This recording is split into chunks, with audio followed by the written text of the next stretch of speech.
మా మాయ పాప పుడితే అనకాపల్లి నూకాలమ్మ తల్లి టెంపుల్కి దర్శనానికి అయితే వెళ్దాం అనుకున్నారు. అందుకే బయలుదేరాం. ఈరోజు అమావాస్య అనుకుంటా, అందుకే గుడి అస్సలు ఖాళీ లేదు. చూడండి ఎంతమంది జనాలు ఉన్నారో. పాపం తీసుకొని ఆద్య అయితే బయలుదేరింది దర్శనానికి. చూడాలి అసలు దర్శనం ఎలాగవుతుందో. నూకలమ్మ తల్లి గురించి తెలుసు కదా ఎంత పవర్ఫుల్, ఎక్కడెక్కడి నుంచో వస్తారు. ఈ రోజు అయితే అసలు ఖాళీ లేదు, చూడాలి దర్శనం ఎలా అవుతుందో. పాపం తీసుకొని దర్శనానికి అయితే స్టార్ట్ అయ్యాం. ఈరోజు అయితే ఫుల్ రష్ ఉంది, జనాలు చూడండి అసలు తొక్కిసలాట ఎంత దారుణంగా ఉందో. అప్పుడు వచ్చాడు మా రాజుగాడు, దర్శనం చేయించాడు ఒక లెక్కలో.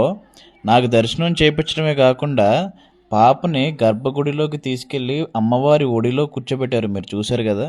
సో ఇలాంటి దర్శనం జరగాలంటే ఏ జన్మలోనూ అదృష్టం చేసుకొని ఉండాలి. నా కూతురు అంత అదృష్టం చేసుకున్నందుకు నిజంగా నాకు చాలా హ్యాపీగా ఉంది.